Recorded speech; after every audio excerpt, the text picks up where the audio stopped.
გამარჯობა მეგობრებო.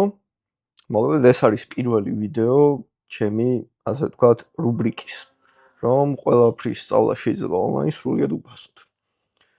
დღეს გვექნება Facebook-ის სარეკლამო ალგორითმის განხილვა.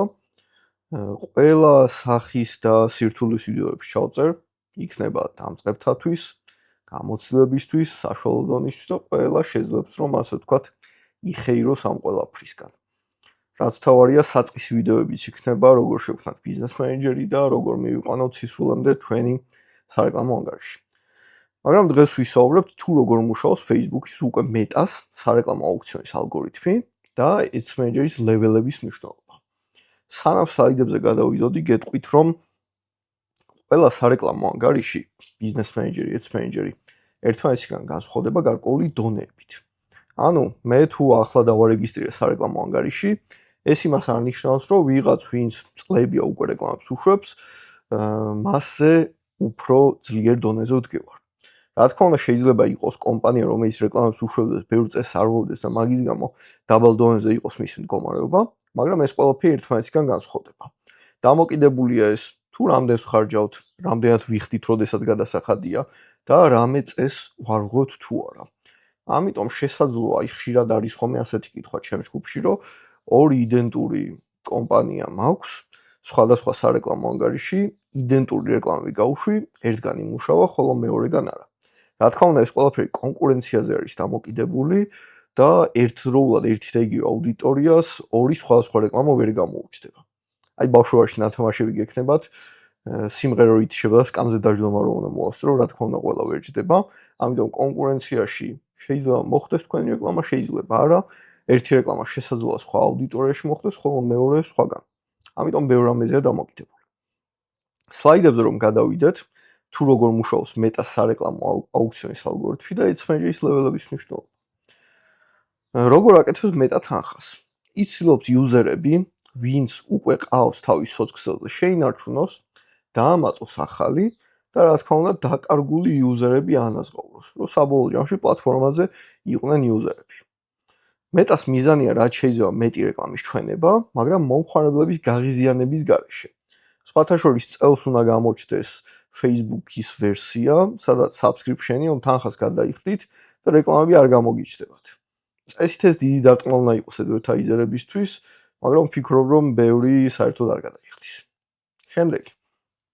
აუდიტორის სეგმენტაცია და რას ნიშნავს ეს ყველაფერი. მარცხნივ თქვენ ხედავთ მომხმარებლების ჩამონათვალს, შუაში კონვერტაციის ალბათობას, ხოლო მარჯვენა სვეტში ხედავთ თუ რა თანხა არის საჭირო, რომ ამ მომხმარებლამდე მივიტანო რეკლამა. კონვერტაციის ალბათობა რო ახსნათ, ეს არის პროცენტულობა იმისა, თუ რამდენი პროცენტია იმის შანსი, რომ აი მაგალითად სანდრომ ჩემს რეკლამაზე შედეგი დატოვოს. თუ მესიჯებზე მაგ გაშვებული, მესიჯი რომ მომწეროს, თუ სიტყვაზე ვებსაიტის პროდუქტის გაყიდვაზე მაქვს პროდუქტი რომ იყიდოს. მოდით ესენი სიმაღლის მიხედვით დავალაგოთ.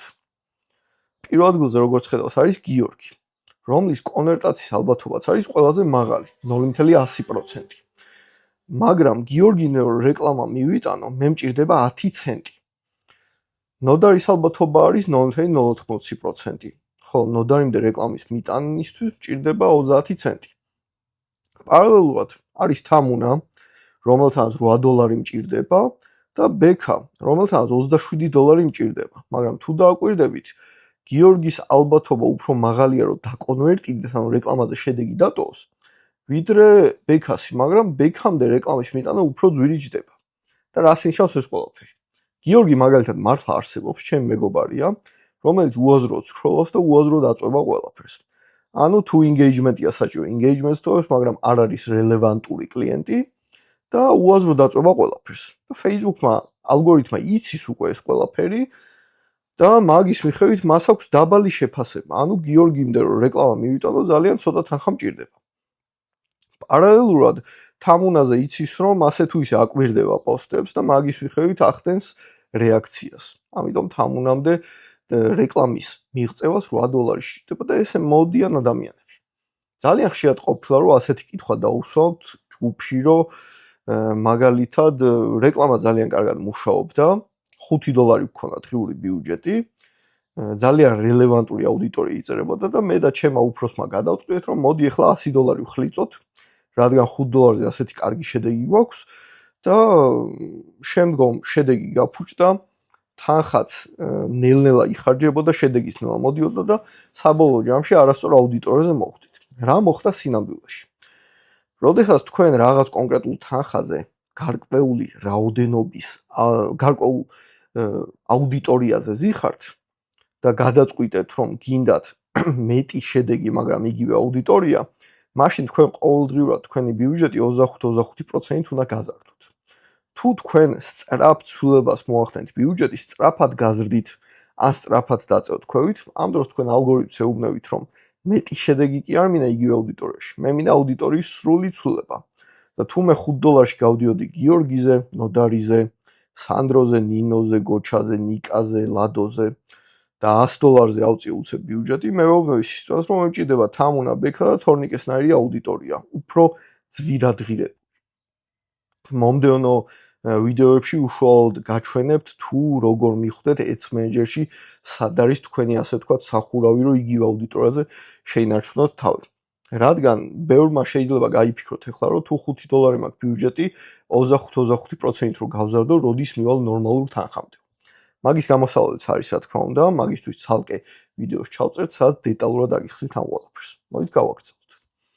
ხშირად ყოფილა, რომ აი ბევრი ადამიანი მეკითხება, რომ გუშინ იდეალურად მუშაობდა რეკლამა, დღეს გაფუჭდა. რა თქმა უნდა, ამის ძალიან ბევრი მიზეზი არსებობს, მაგრამ სწორად უნდა გავანალიზოთ. პირდაპირ არ არის სწორი, რომ ალგორითმს დავაბრალოთ, მაგრამ ერთ-ერთ მათგანს აგიხსნით. ერთ-ერთ ჩანაწერში ასევე ანალიზი გავაკეთებთ რეკლამის, მაგრამ ამჟამად სხვა მიზეზებს განვიხილოთ, რამაც შესაძლოა გააფუჭოს ჩვენი რეკლამა.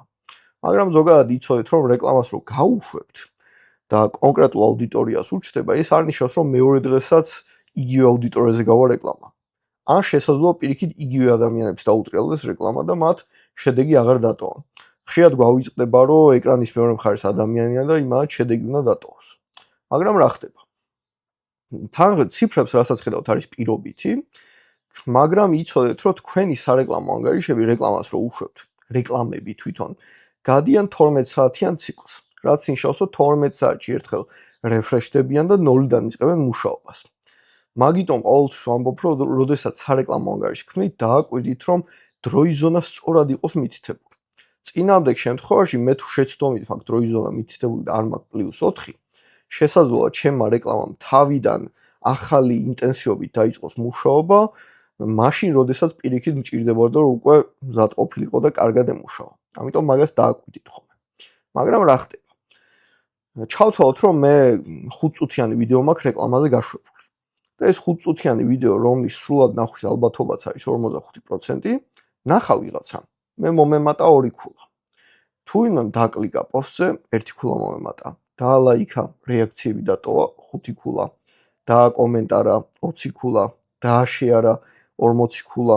მაგრამ თუ იმამ დააჰაიდა ან დაარეპორტა ჩემი პოსტი, ეს უკვე არის -100 ქულა. ჯამში თქვენთვის მნიშვნელოვანია, რომ ყოველი დღე 12 საათიანი ციკლი დაასრულოთ ხოლმე დადებითი ციფრით.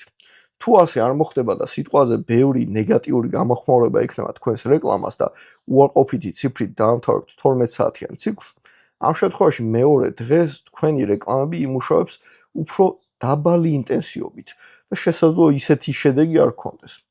ამის გამოსასწორებლად უბრალოდ რეკლამების კეთება უნდა განაგრძოთ და უნდა იცოდეთ, რომ წესები არ დაარღვევთ, რომ ეს ინტენსივობა უფრო ქვევით არ ჩავიდეს. ამიტომ ერთ-ერთი მიზეზი თუ რატომ შეიძლება მეორე დღეს არ ემუშაოს ჩვენი რეკლამა არის რეპორტი, დაჰაიდება და ბლოკები. Ads Manager-ში შეგიძლიათ ნახოთ ეს და რეკლამის გაანალიზების შეხვედრაზე ამასაც გაჩვენებთ და Business Suite-ში ჩანს თუ ვინმე დააჰაიდა თქვენი პოსტი და მაქედან შეგიძლიათ დასკვნები გამოიტანოთ. მაგრამ როგორც გითხარით, ეგ არ არის პირველი მიზანი და მიზეზი, რაც უნდა ეძიოთ, როდესაც რეკლამა არ მუშაობს. პირველ რიგში სწორი გაანალიზება არის საჭირო.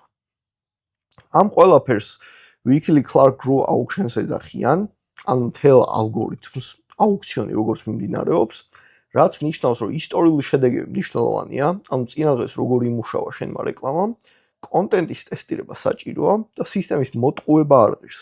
აი 2014 წელი რომ იყოს, გეტყოდით ძალიან ბევრ ხრიგს, რომელიც დაგეხმარებოდათ რეკლამის უკეთ მუშაობაში.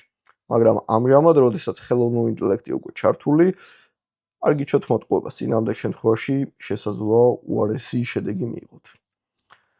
დღევანდელი შეხვედრისთვის სულ ეს იყო. დაველოდებით თქვენს გამოხმაურებას, თქვენ ფიდბექებს, რა მოგწონთ, რა არ მოგწონთ.